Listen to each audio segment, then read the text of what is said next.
Kayvon Wooden was an ordinary 15-year-old kid in New York City. He went to school, hung out with his friends, and had one very specific love: trains. He knew the subway system almost by heart and dreamed of one day becoming a train operator. He was the kind of kid who could tell you which line you needed faster than Google Maps. One December morning in 2022, Kayvon climbed onto the roof of a moving J train, headed toward Williamsburg Bridge for what must have felt like the ultimate thrill. He never made it back down. Kayvon wasn't alone. In New York City, there's a whole subculture of kids who ride on top of subway cars for the thrill, for the video, for the rush of doing something that feels forbidden and larger than life. Most of them survive.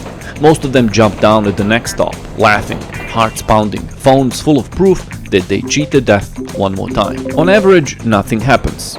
But sometimes, like that cold December morning, the average betrays and life takes a different turn. It's easy to blame teenage carelessness for this tragic outcome. It's easy to say he should have listened to his mom when she told him not to do stupid shit. But motherly instincts can push us only so far. Chances are that your ordinary behavior, day to day, resembles Kayvon's subway surfing gamble.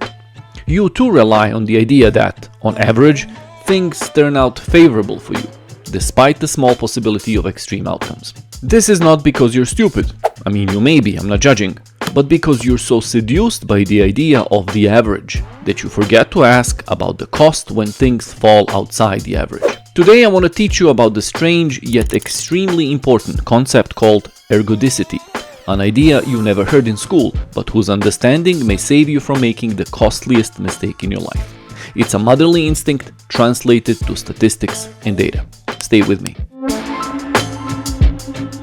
Before I explain ergodicity in more detail, I need to make sure you have some background knowledge. First, even though you may be familiar with the idea of the average, it's worth reminding ourselves that this is very often not an actual number. It's a summary of a diverse set of numbers. For example, an American woman on average has 1.7 children. The average person has one testicle and one ovary. Of course, these are not actual people, but the closest possible descriptions of some complex sets of values, like the number of children or testicles. You can understand it as a compression of the entire dataset.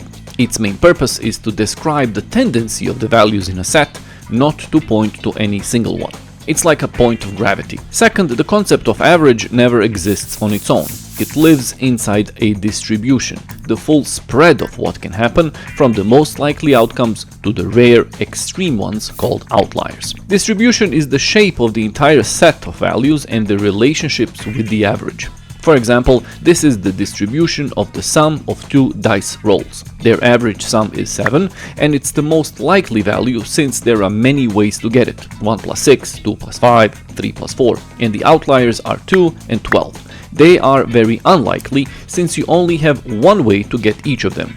Roll 2 ones to get 2, or roll 2 sixes to get 12. Averages are not just statistical concepts. They're useful because they help us understand what happens in uncertain situations. For example, you often don't know exactly how much time it will take you to get to school or work from your home, but you know the rough estimate. That's the average. Outliers are also useful. They help us understand extreme situations, both good and bad. If I play basketball on a good day, I may score 12 shots. On a bad day, just 2. But on average, I'll score 6 or 7. We love averages very much, to the extent that we trust them with our lives. We fly on airplanes because on average they're very safe. We drive cars, ride trains, and eat raw fish on sushi because on average nothing bad happens. However, because the average is so useful, we often fail to recognize the situations in which relying on averages might not be such a good idea. Sometimes, not all outcomes in the distribution have the same cost on us, so they cannot always be compared. Sometimes, life really is like a game of Russian roulette, where even one outcome, no matter how unlikely it is, stops the entire game in its tracks. Riding on top of a subway train may, on average, be just fine. You'll experience a thrill, post that reel on Instagram, and have 5 minutes of fame. But if the unlikely happens, you're not coming back for another shot. And that's the main point of the concept of ergodicity. It's an idea that describes the difference between two situations based on the notion of the average. One in which the game always continues no matter the outcome, and one in which it doesn't, like Russian roulette. They both may have the same average, but radically different costs of the outliers. Unlike the game of dice, life is non-ergodic. I first heard of ergodicity from Nassim Nicholas Taleb, a social media asshole but otherwise a smart chap who wrote some really good books. He described it well in Skin in the Game, where he cautioned against relying too much on mathematical models of risk that do not account for non-ergodic features of life. As you can imagine, this is super important in contexts in which entire livelihoods can depend on extreme outcomes like finance, stocks, crypto and similar. Taleb made decent money trading on Wall Street because he understood that what works on average across many people can destroy a single person over time. If we model financial investments in the same way in which we model games of dice, we fall into a false belief that every bad outcome, such as rolling a small number, can be outweighed by the next roll. After all, averages suggest exactly that. Extremes are neutralized by the most likely outcomes. For example, historically, the stock market has a good return on average, but if you bet your entire savings on a single stock, you're exposing yourself to a disaster like the ones the world economy has experienced several times. These are outcomes you can't come back from. Once you lose your money, you can't roll the dice one more time. Taleb's key rule is this: if one possible outcome can permanently erase you from the game, then the concept of the average stops being useful.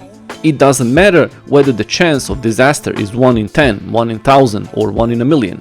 If you keep playing long enough, that tiny probability slowly turns into destiny.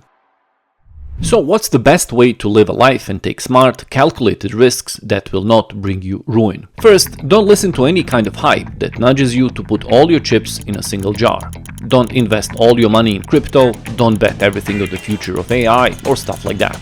Diversify your skill set. If there's one thing we can learn from hedge fund managers, it's that we should structure our choices in life so that no single bad outcome can wipe us out completely. Instead of fancy influencers and social media gurus shoving the survivor's bias shaped like an average down your throat, take a lesson from people who truly understand ergodicity. Small shop owners, down-to-earth entrepreneurs, and even former drug addicts. They know better than anyone how a single bad decision can undo years of hard work and what it means to be on the precipice of disaster all the damn time. They don't think or talk in averages. They know that survival takes a different kind of wisdom, the one your mother knows too, the wisdom of ergodicity. That's why you must know about it. Understanding ergodicity won't make you a genius overnight, but it will change how you ask questions about your life choices. You'll stop asking what usually happens, and you'll start thinking about what happens if you're wrong, and can you survive that? Will this decision expose you to irreversible damage? Will it close doors you can never reopen? Is this a risk you can take 1,000 times, or one you can survive only once? Ergodicity is like a mother standing over your shoulder, giving you sound statistical reasons not to do stupid shit. Listen to her. This is Think Why, your critical thinking channel. Thanks for watching another episode. See you next time.